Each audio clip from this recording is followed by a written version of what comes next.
It's time for the One Bar and Lupagus Show, bringing you anything and everything Minnesota Vikings. Welcome to professional football. Hello and welcome back to the One Bar and Lupagus Show. I am Lupagus. Today we're going to do another training camp battle and look at the wide receivers of the Minnesota Vikings. Before we hop into that, be sure to subscribe to our channel, like our vids. Again, we'll be pumping out content every single day at training camp and beyond. So subscribe and you'll stay up to date on all the latest Vikings news and our interpretations of it.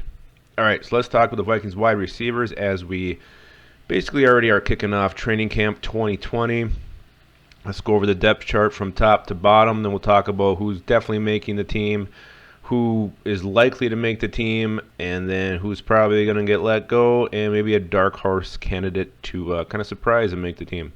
All right, obviously Adam Thielen tops the depth chart. You got rookie Justin Jefferson, the big free agent signing Tajay Sharp, BC Johnson, the impressive rookie from a season ago, rookie KJ Osborne, who was a fifth-round pick out of Miami.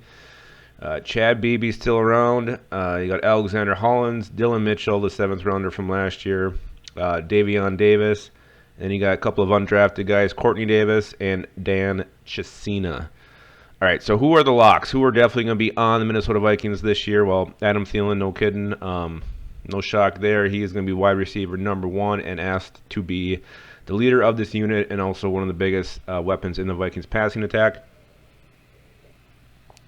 You know, this is Thielen's first year without Stephon Diggs at his side, so he's going to need Justin Jefferson, the rookie, to step up and make some plays opposite him. Otherwise, he's going to see double teams every single game.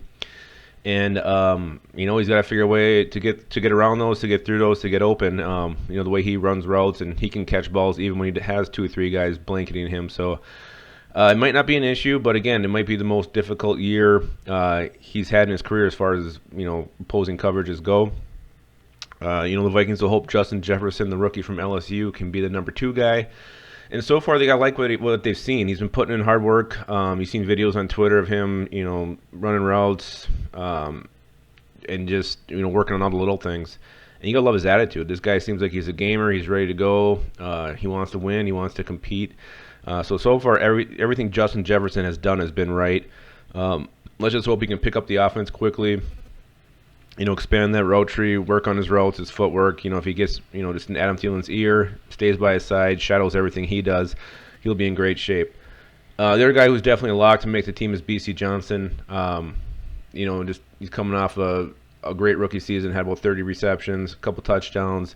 Very sure-handed receiver, has a knack for finding open zones in coverages. Kirk Cousins definitely trusts this guy, so I think he is going to make the team. The question is where he's going to end up. Number 2 in the slot, 4. Who knows where where his place will be this year in the depth, on the depth chart. But he will definitely make the team. There's no doubt there. Tajay Sharp. Well, actually, before we get into that, let's just we're going to go into the guys who are probably going to make the team, but not 100%. I think Tajay Sharp is the one, the free agent signing the Vikings made this offseason from the Tennessee Titans. You know, he's still, God, what is he? He's like 25, 26 years old. He's been in the league like 4 years, but he is still quite young. You know, he came from Tennessee, which isn't known for having a strong passing attack. Yeah, let's see, what is he? He's 25 years old. He's got 92 career receptions, 8 touchdowns. So, you know, he had Marcus Mariota as quarterback. He had Ryan Tannehill last year in primarily what's been a run-heavy defense. So the guy's got some talent. He's got some decent size. He's 6'2". He should make the team, but, again, if some of these younger guys emerge and look good, the Vikings could decide to go even younger than the 25-year-old Sharp. But I still think he'll probably make the team. But the last question mark, but more than likely will, is KJ Osborne. Not many people had this guy getting drafted during the draft process. Kind of seen as more of an undrafted free agent or a late 7th-round pick. I think the Vikings seem to take him for his return skills. He's going to probably be the primary return man. He does got a little bit of zip to him. Not a super productive career in Miami, but he's got speed. He's only 5'11". So he might be that kind of that return man, and then the Vikings' 5th or 6th receiver if they do keep 6. But I do think his chances of making the team are very strong as long as he can show some spunk in the return game. All right, so those are the 3 locks and the 2 probablys. Now we get down to the guys who are definitely going to get cut. Well, the first one I think is Dylan Mitchell. He didn't show much last year, and I don't think he's really got much. I'm going to go ahead and just say his chances of getting cut are about 99%. Chad Bibi, he's a small guy. He had some issues with his hands last year. He had issues staying healthy. As a punt returner, he muffed some punts, so I don't like his chances either. And then you look at these undrafted guys. Courtney Davis, the Vikings gave this guy a lot of money. There's a lot of hype about him. He was expected to go in about the 5th round. He's got decent size. He's kind of that slot receiver, bigger, thicker upper half. Not great speed, but he can. He's a little bit of shake and bake to him. But a lot of people think he's a lock to make the team, and he very well could. But with this shortened preseason and no exhibition games, it's not going to hurt. It's not going to help Courtney Davis. It's not going to help Dan Chesina either.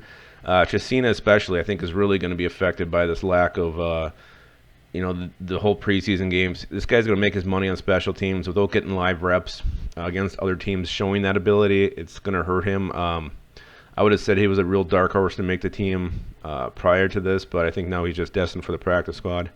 But I do like Dan Chesina quite a bit. So that brings us down to 2 more guys.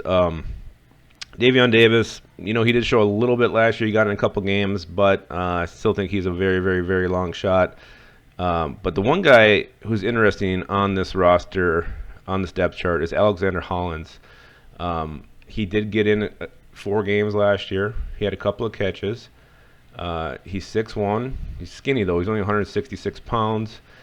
But the fact he got on the field last year, he understands the offense.